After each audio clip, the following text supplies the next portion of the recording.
क्या बात, जियो बागी बलिया का जवानों, क्या बात मास्टर, चपा रहो।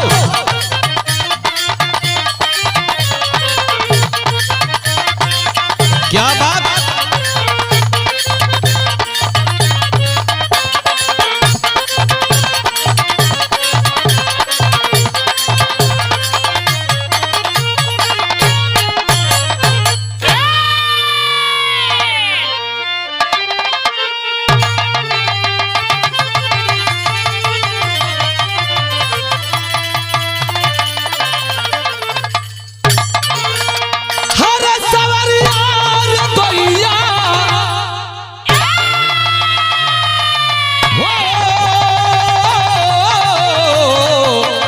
भोले बाबा जोगिया ओ मोर राम।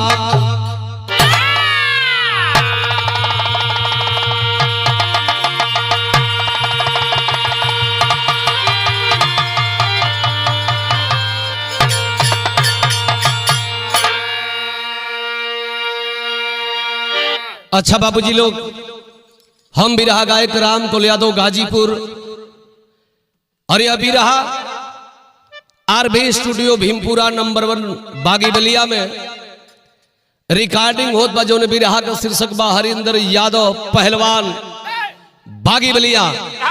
एक वीर की श्रद्धांजलि बिरहा में गाने जा रहा हूं, जो एक दुखद बात है, जो हरिंदर यादव बलिया केसरी आज हमारे बीच नहीं रहे। ई प्रभु का लीला हम मालिक का दिन है, में केहू का दोष ना है। जे के जितना दिन रहे के बाय माया के नगर में हो बाबू, उतने दिन रहे। कवि जी भूमिका में भाव लिखलन है,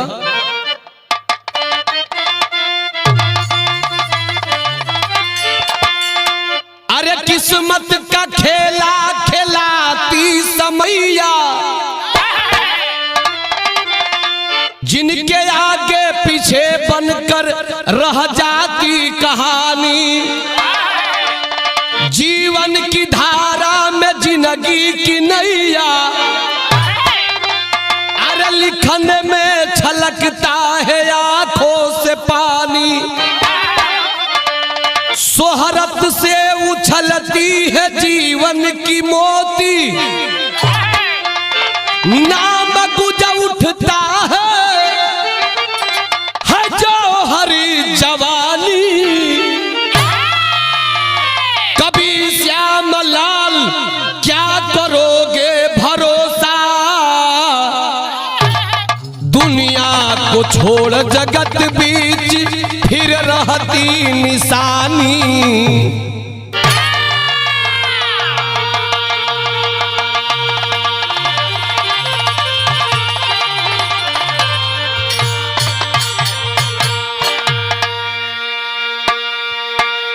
धरती से वीर चले जाते हैं, लेकिन उनका नाम अमर रहता है। वैसे ही पहलवान थे हरिंदर यादव जी। बड़ा सुंदर बिरहा में कवि जी गजल का भाव लिखल है मास्टर,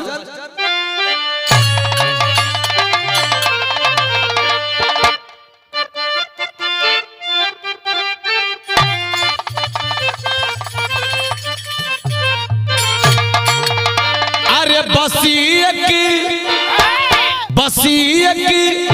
और दुनिया है इसी संसार के नीचे, संसार के नीचे।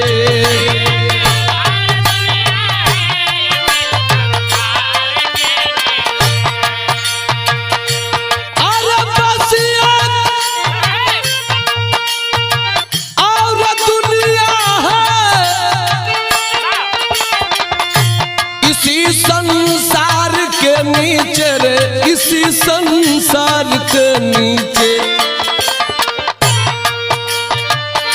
पड़ गया सखियों का झूला रे, कदम के डार के नीचे, डार के नीचे।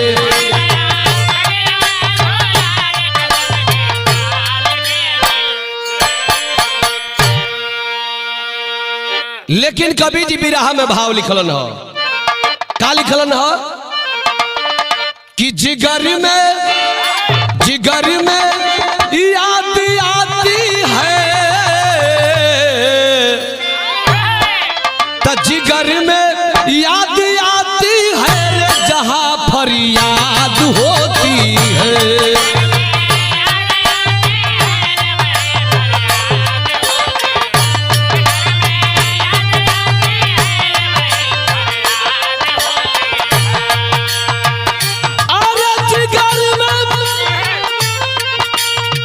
याद आती है जहां फरियाद होती है रे, जहां फरियाद होती है। ए भैया लोग, दहकती आग सीने में वहां बिस्मात होती है, आग सीने में वहां बिस्मात होती है।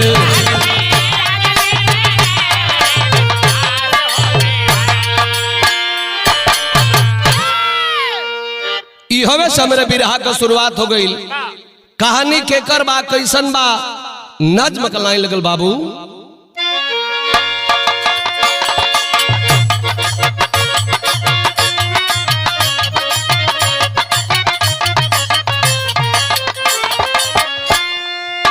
जहां पर सोहरत का बज रहा था डंका है, दिल में ठेस उठा बनने लगा शंका है।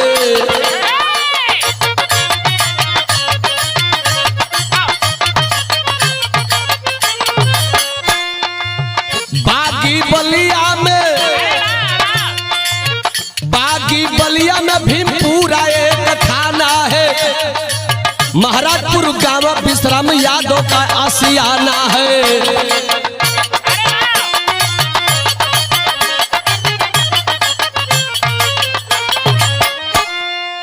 पत्नी महाराज देवी गोद जब गुलजार हुआ, पैदा 4 बेटा से सपना तब साकार हुआ।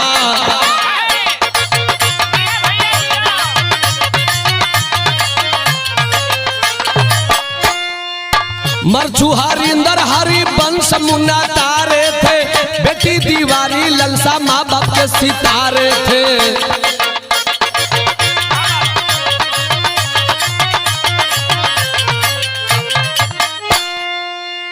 ए भैया बात के समझ ले जाओ। बलिया जिला के अंतर्गत भीमपुरा थाना और भीमपुरा थाने के बगल में किड़हिरापुर चट्टी और किड़हिरापुर के बगल में गांव महाराजवा।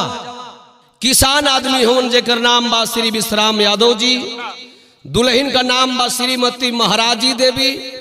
पति पत्नी के मिलन से 4 बेटा का जन्म भइल। 4 बेटवा जन्मलन है। एक बेटवा का नाम मरछू यादव, हरिंदर यादव, हरिवंश यादव और मुन्ना यादव। 4 संतान जन्मला है। 2 बिटिया है। एक बिटिया का नाम दीवारी बा, एक बेटी का नाम लालसा बा। धीरे धीरे धीरे धीरे हो बाबू समय बीते लगल।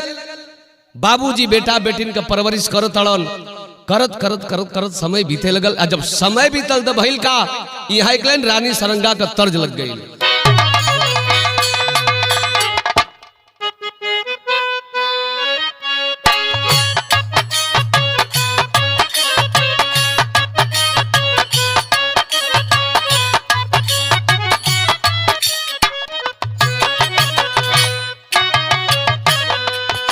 चारों भाई में होनहार रहलन हरिंदर यादव जी। हरिंदर करे का लगलन, बड़ा होई हरिंदर यादव करे पहलवानिया हो, करे पहलवानिया हो। सोहरत का लागल बा भंडार जी।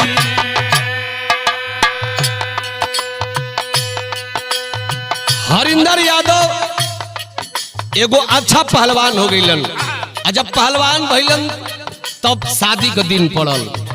तब का भइल शादी को के अली घर में तारा गुजरिया रे तारा गुजरिया हो अंगना भइला गुलजार।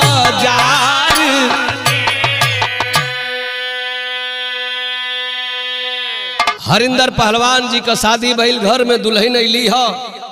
धीरे धीरे धीरे धीरे समय बीते लगल हो बाबू। और जब समय बीते लगल तो हरिंदर का पहलवानी देख के डीपी यादव नेताजी कुश्ती में बोलोले हुवन, संभल बदाऊं में लगाव हो गया नेताजी से। आज जब लगाव हो गई हो बाबू, देखा परिवार के आगे बढ़ावे में नेताजी का बहुत बड़ा हाथ है। आज भइल का यहाँ एगो बड़ा पुरान तर्ज लगल। ये तर्ज के हमारे राम कृपाल गुरुजी आ मंगला गुरुजी अपने जवानी में गावे लोग। कैसे गावे लोग?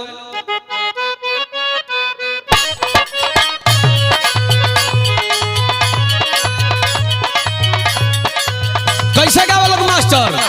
मचर मचर करे जूतावा ए सखी,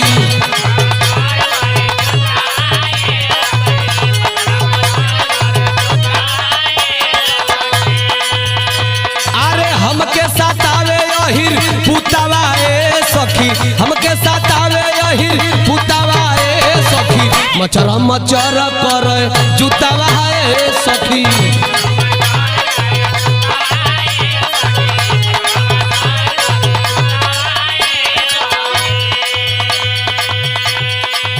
हाई देखा जा भैया, चारों भाई बड़ा मिलजुल के रहताड़ल।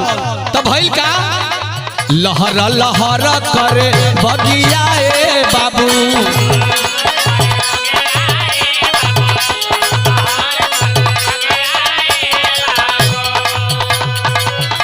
अरे जागल हरिंदर का भगिया ए बाबू, जागल हरिंदर का भगिया ए बाबू, लहर लहर करे बगिया ए बाबू।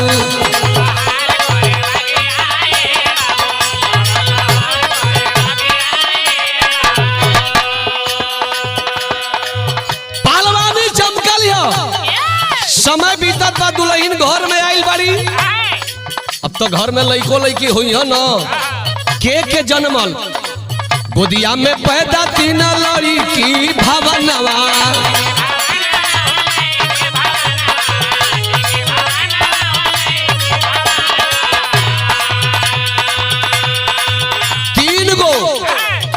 तीन गो लक्ष्मी जन्मली हो।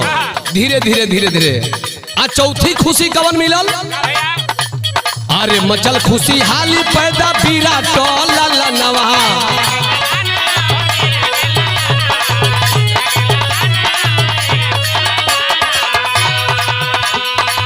अरे मिलल पहलवानन का गेंगिया ए बाबू, मिलल पहलवानन का गेंगिया ए बाबू, जागी गई हरिंदर का भगिया ए बाबू।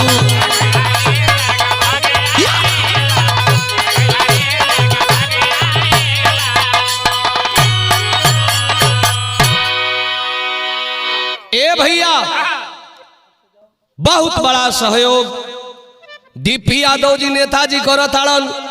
सहयोग का दिलन है नेताजी? हरिंदर पहलवान के यह तर्ज बदल गई।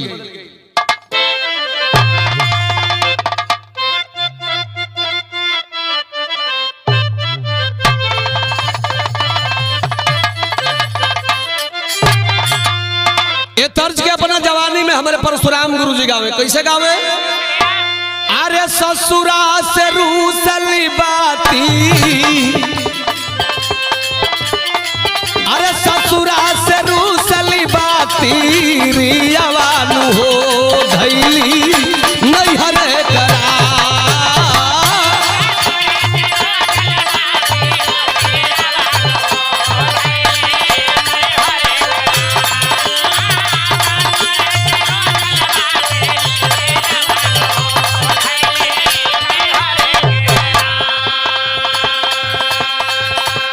लेकिन बिरहा में भाव लगल हो भैया।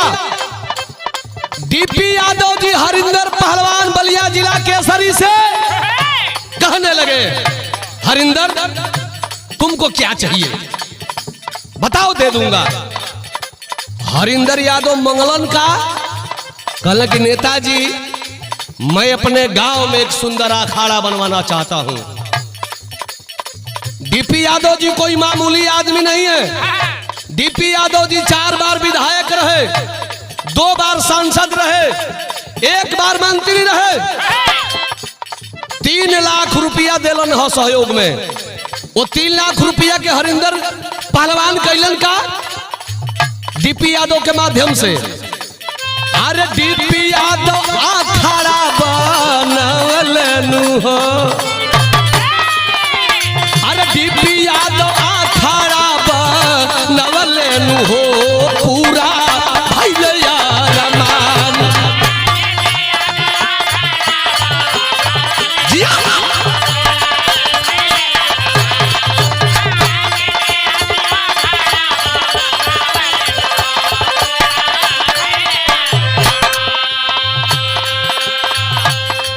जवने समय बलिया जिला केसरी चुने गए हरिंदर पहलवान, खुशी में डीपी यादव जी उनके गांव में अखाड़ा बनवाए।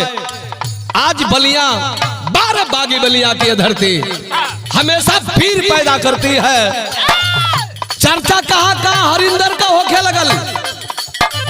दिल्ली पूर्वांचल बम्बे हाला सुनाई,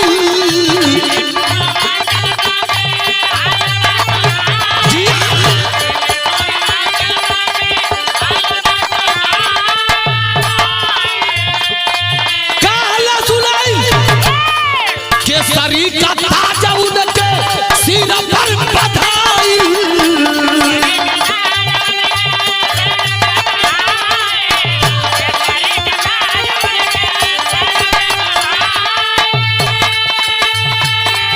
हे भैया बलिया का शेरऊ का भैले हो, पूरा भैया रमान। अरे पूरा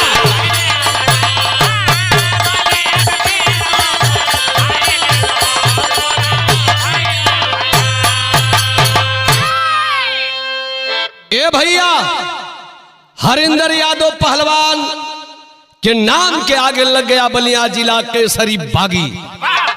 पहलवान के नाम से जाने लगे अजमाई बाबू दुल्हिया लइका लइकी घरवा चिड़िहरापुर भीमपुरा पूरा बलिया खुश बाहो भैया कि हमारा जिला हमारा इलाका पहलवानों का है। आज वही लगा तरज बदल गई मास्टर।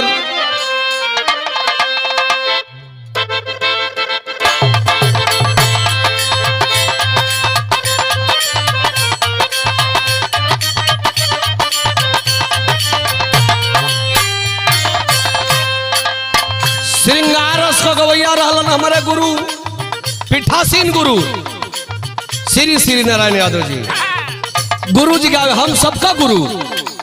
उ का गावे बाहरिया परो मेलावा में, बाहरिया परो मेलावा में सैया ना भेटाई हो, बाहरिया परो मेलावा में।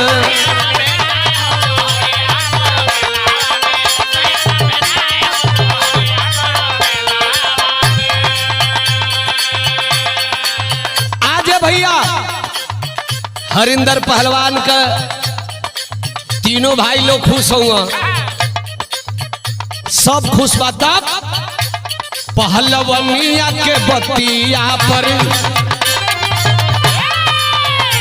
पहलवनिया के बतिया पर झूमे परिवार हो, पहलवनिया के बतिया पर।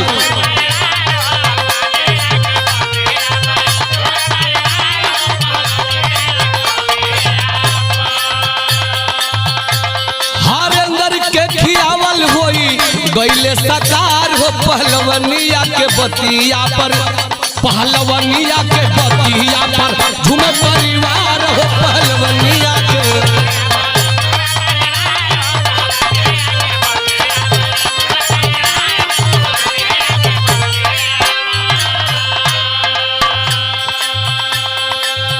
हाई देखा जा हो भैया मिलल जहिया ताज सब कर दिल हर सैले, सगर पहलवान उनसे मिले खातिर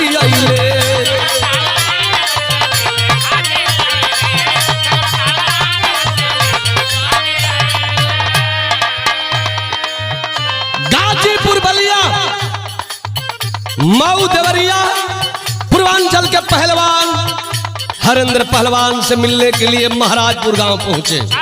तब मिलल जहिया ताज सब कर दिल हर सैले सगर पहलवान उनसे मिले खातिर अइले।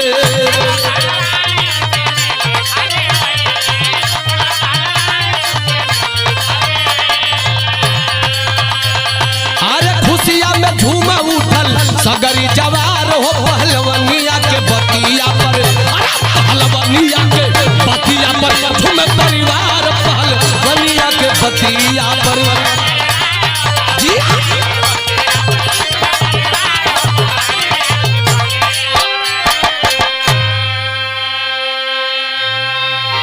बधाई नेता और पहलवान दे रहे हैं। बिरहा के गायक सारे लोग पहुंच करके बधाई दिए हरेंद्र पहलवान को।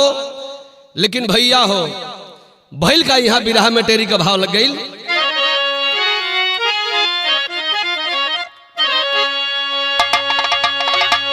अरे रोकाइल ना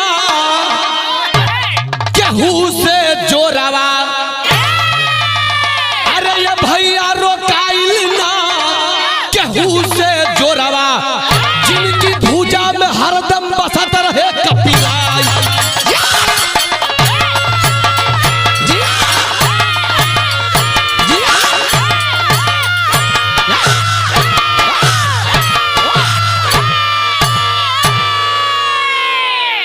रोकाई ना केहू से जोरवा, जिनकी भुजा में हरदम बसत रहे कपिराई।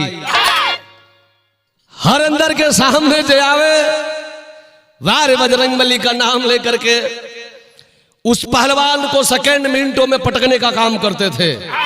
आखिर भइल हका बाबू बिरहा में विदेशिया का भाव लगल।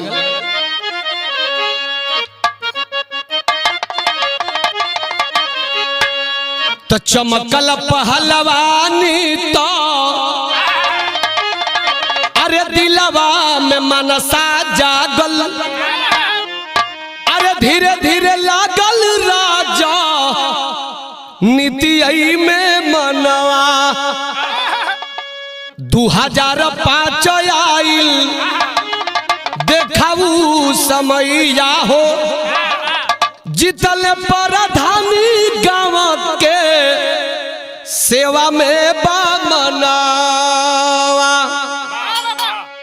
और का भइल बीतल 5 साल फिर दूसरी बार अवसर मिलल, दमखम से लागी गईले कुल्ही हो बीरनवा। मिलल आशीर्वाद पगरी फिर से बधाई गईले, अरे फिर उसी चल गले देखा गाँव का चमनावा। बिरहा सुनने वाला भैया लो, एक कलाकार एक पहलवान की छवि साफ सुथरी होती है।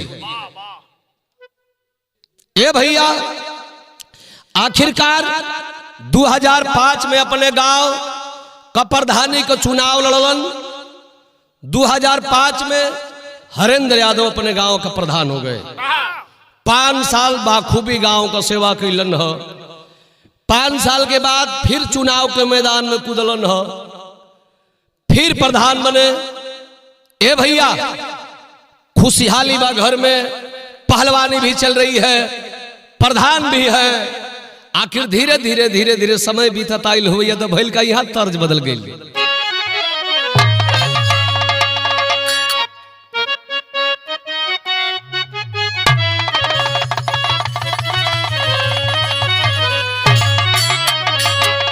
उहे तर्ज बा कि झूमता झमाता जोगिया आई लेहना गारी आयर आई लेहना झुमता झमाता जोगिया जालन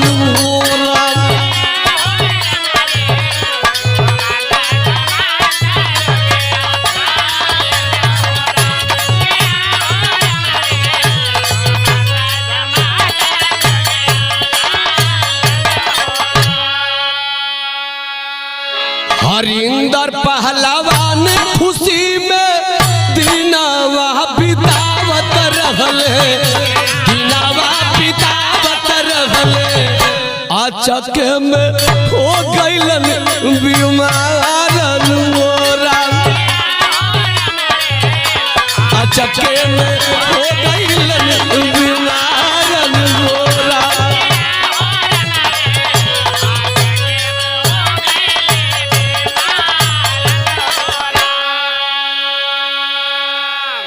हरिंदर पहलवान रियाज पानी मारत हुवन, दौरत कीड़ीरापुर चट्टी के तरफ आइल हुवन। यहाँ से घरवा गइलन। अचानक हरिंदर पहलवान जी के तबीयत खराब भइल। तब भइल का बाबू सब ही गमकीना लेके गइले अस्पतालवा में, गइले अस्पतालवा में। कीड़ीरापुर जुटल जवारन मोरा,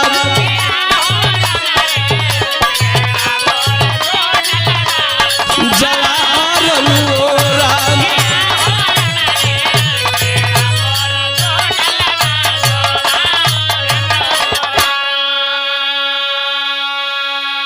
आनन फानन में लोग लेके दवाई खाती सुई खाती भागता। कीड़ीरापुर चट्टी पर लोगन का जमहावड़ा लगल बरे यार। अब वही तो सवेरा दौड़त आई लल का हो गई उनकर, लेके लोग हॉस्पिटल में गइलन। वहां से डॉक्टर के जब समझ में ना आयल तो फिर कहाँ लेके गई लोग, शारदा नारायण मऊ में रेफर होई गइले, अरे रेफर होई गइले। टूट गइल दिलावा के तारन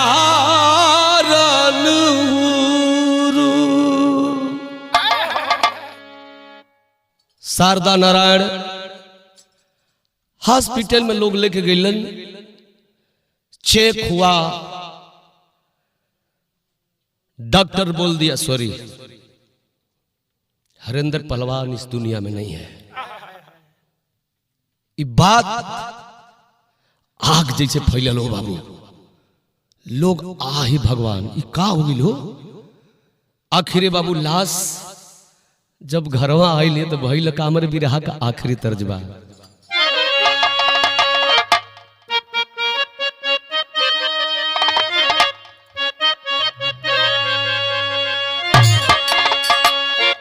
दुल्हन अपने पति के लाश के जब देखले है तरोवताड़ी तो देखी के लसिया, देखी के लसिया।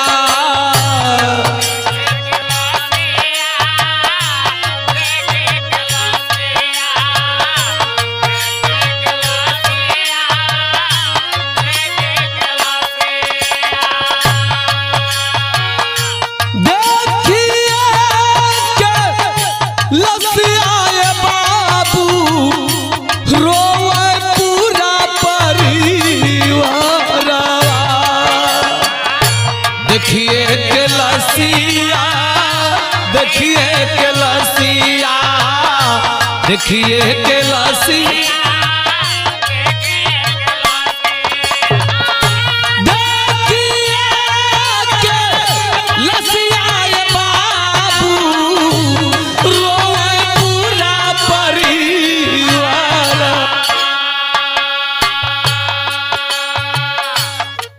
आज पूरा परिवार रोवत बहो बाबू।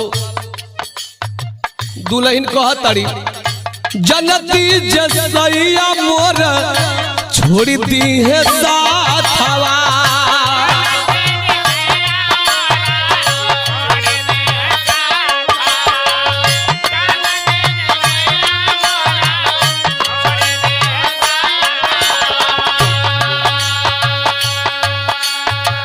आई हो भगवान, ई कवन बजर हमरे कपारे पे गिरौला हो मालिक।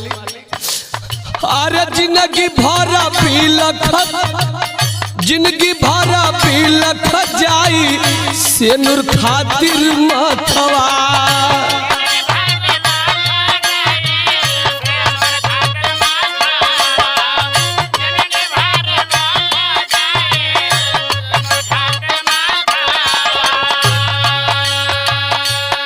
हे भगवान चारों ओर थकले चारों ओर थकले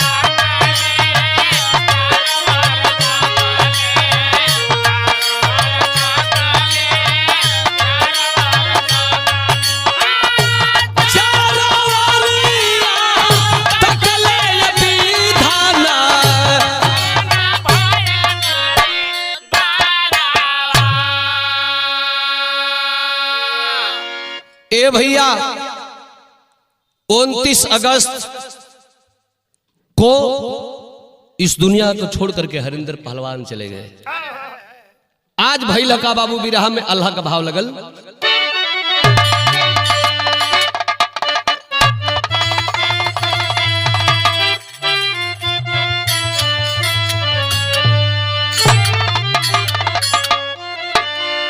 आज हो भैया बाबूजी श्री विश्राम यादव जी के द्वार पर माहौल कैसन बा। अरे छवले बा सन्नाटा बिसा राम के भवनवा भैया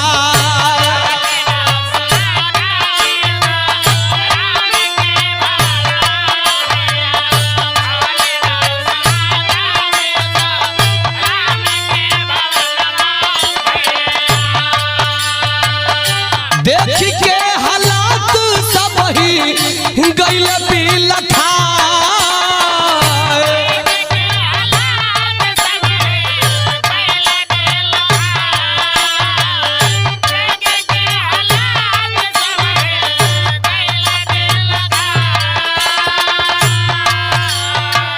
नेता पहलवानन के हूँ झूमता बजूटे लागल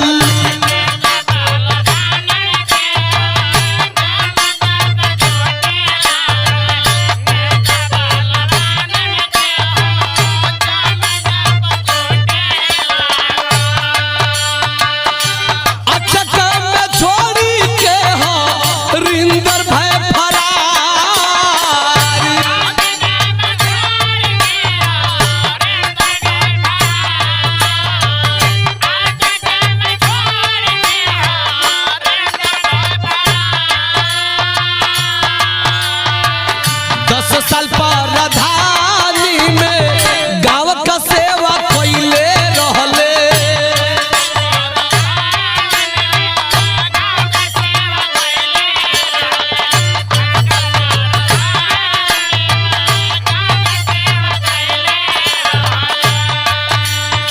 अरे नमया खिया से दिहले सबके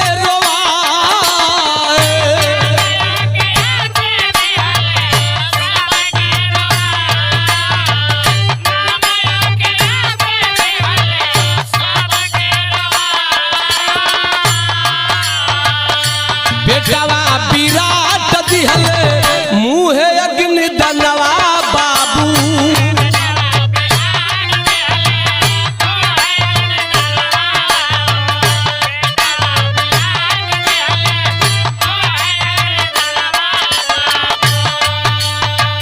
तुर्की पार घाट भइल अंतिम संस्कार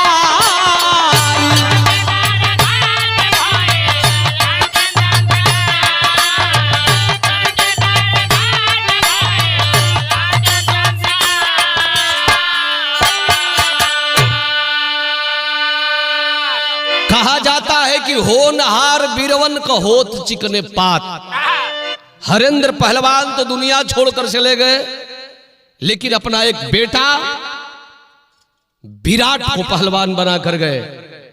ए बाबू ई माया का नगर बा, यहाँ केहू का केहू बाना जब ले जिये तड़ो तब ले सिये तड़ो हाय हाय करो तड़ो। माया मोह से अपने प्रेम को तोड़ करके हरेंद्र पहलवान चले गए। चल तक गई, लेकिन आज भइल लगा गांव के लोगन का खड़ी में बतावल गई।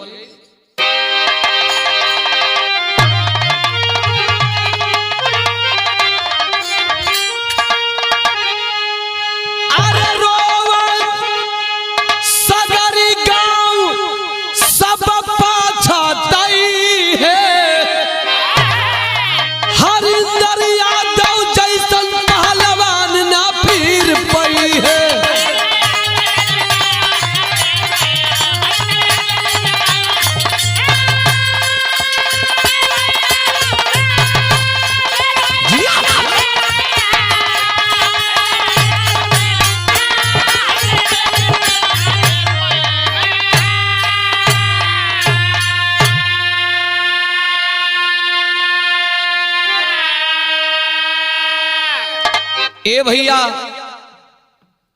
शोक के घड़ी में दुख व्यतीत करने के लिए हर पार्टी के नेता, गायक, पहलवान, मेरा छोटा भाई पहलवान है छोटू लाल यादव, वो भी आया था, विराट से मिला, दुख व्यतीत किया, शोक संवेदना किया। हमारे गुरु बिरहा जगत के बंगाल चैंपियन रामनाथ यादव जी गुरु जी गए, हमारे शिष्य अरविंद यादव गए, राम कृपाल गुरु जी गिलन, मंगलाराय मैंने कौन लोग नहीं गए, जिनका जिनका प्रेम था। ये तो गो रिश्ता हो भैया, जहिया ये धरती से लोग करथी उठेले ओदे दुश्मनी भी खत्म हो जाले। सारे लोग पहुंचे, हित मित संगी संगाती सब गइल बा, लोग करता का करता, अरे श्रद्धा सुमन अर्पित होला, हर गइला रोवाई, सब ही के छोड़ माया गोद में समाई।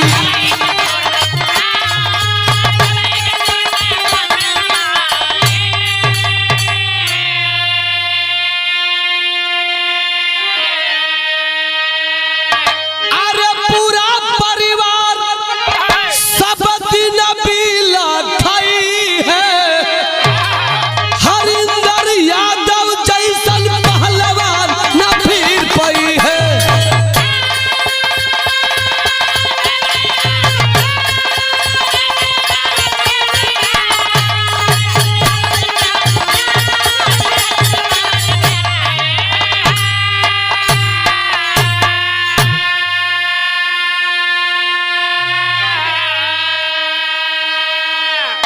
और हम सभी कलाकारों के ओर से हम हरेंद्र पहलवान जी को श्रद्धा सुमन अर्पित करते हैं। उनकी आत्मा जहां भी हो, आत्मा को सुख और शांति प्रदान दे और परिवार के लोगों को दुख सहने की क्षमता प्रदान करे। ओम शांति, ओम शांति, ओम शांति।